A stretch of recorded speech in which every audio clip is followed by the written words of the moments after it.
what is being described as a rare diplomatic breakthrough, the governments of the Democratic Republic of Congo and Rwanda have reached a peace deal after years of hostility. I know. And also cross-border accusations. And let's not forget the devastating violence in the Eastern Congo. The agreement, brokered with support from regional allies and also international partners, aims to de-escalate tensions, withdraw foreign-backed militia, and also establish joint monitoring frameworks. But as history has shown, peace on paper doesn't always translate to peace on the ground.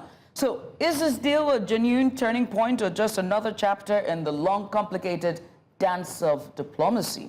Joining us now is someone who has spent years studying the political economies of fragile states, Dr. Brian Reuben, Executive Chairman of the 16th Council and founder of the Africa Economic Summit in London, UK. He joins us live this morning. Dr. Brian, a very good morning to you, and thank you so much for joining us. Let's start with the headlines. DR Congo and Rwanda have agreed to a peace deal. From your analysis, is this a real breakthrough or just another temporary fix?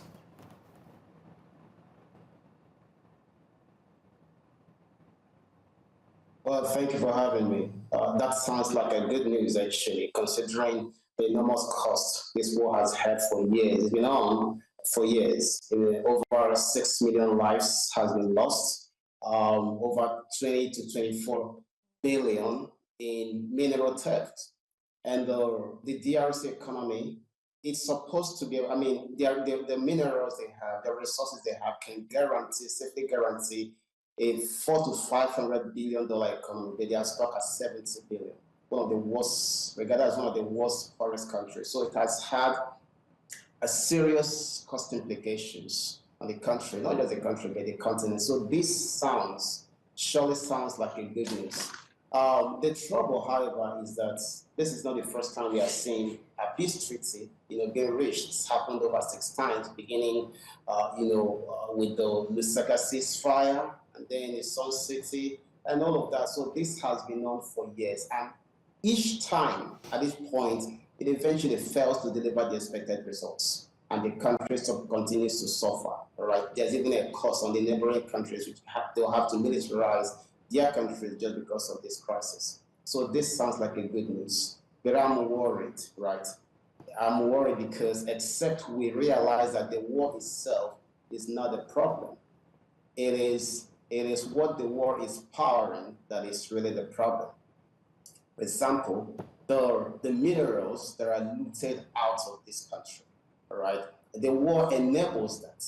So until you are able to deal with that business model that the war has enabled, it becomes very difficult to fix it, right?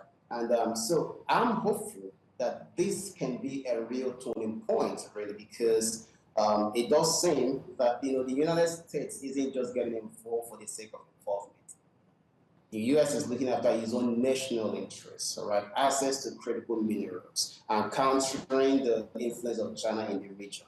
So to that extent, that could be hopeful, but there are a few things that must, be strengthened. For example, the rebel group M23 isn't yet they're not a part of this signature, right?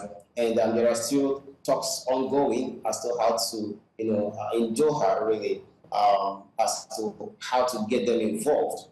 Okay. But it is hopeful because Trump has a real chance to deliver a strong win with this.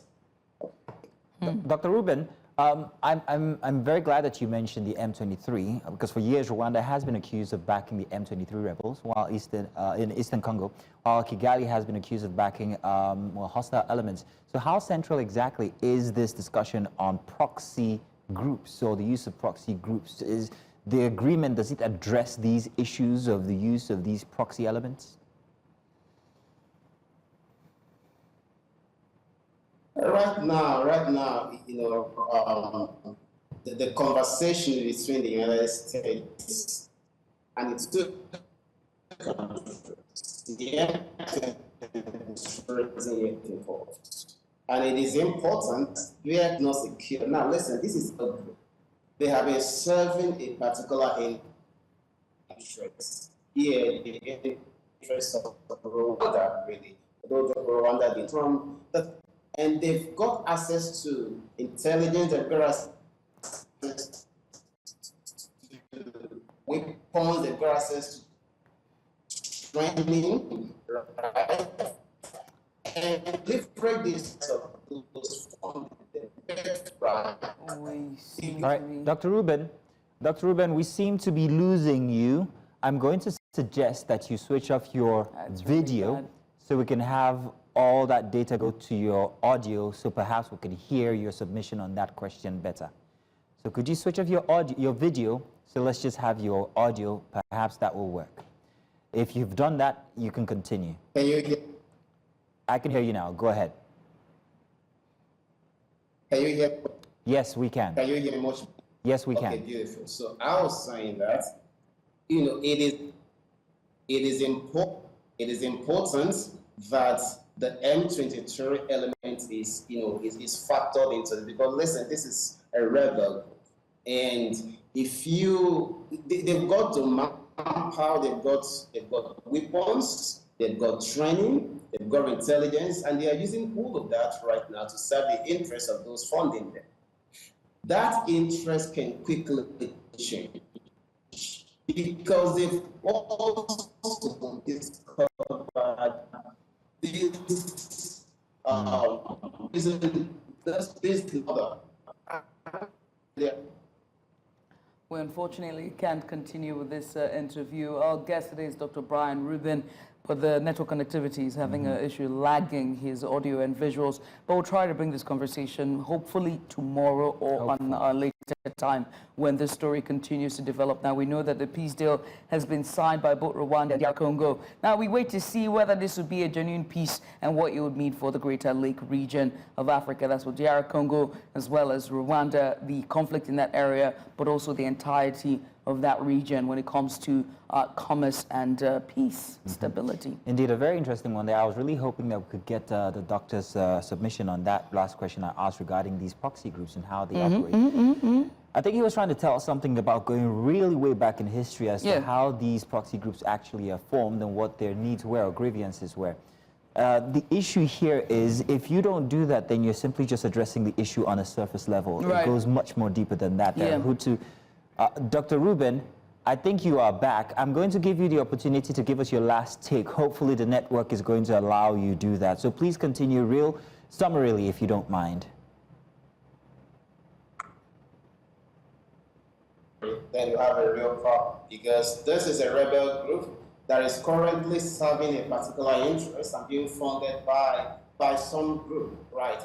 Now, if Rwanda, all right, signs and go ahead with this deal and the M23 is not satisfied, they can quickly, of course, begin to advance another interest. They already have weapons, they have manpower, they have intelligence. So that creates a problem. However, I believe that the United States involvement can bring a real difference, because the United States can pressure both the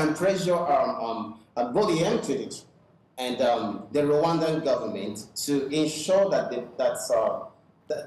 the war, that peace returns to the region, because the U.S. can provide intelligence. The U.S. can also deal with the supply chain, with the minerals trading, that is happening illegally, right? Because now there can be a greater emphasis on declarations, forcing companies to declare their compliance with the laid down rules for trading, especially the treaty here. So with that, Trump has a real chance to bring peace to the region. It's right now, it's not complete right now, so it's not complete yet. We need to see what comes out of the conversations in Doha, with the M23. But I think there's a real chance, and the U.S. can make a real difference because, again, has a lot of weapons, a lot of geo-economic tools, to help advance this time.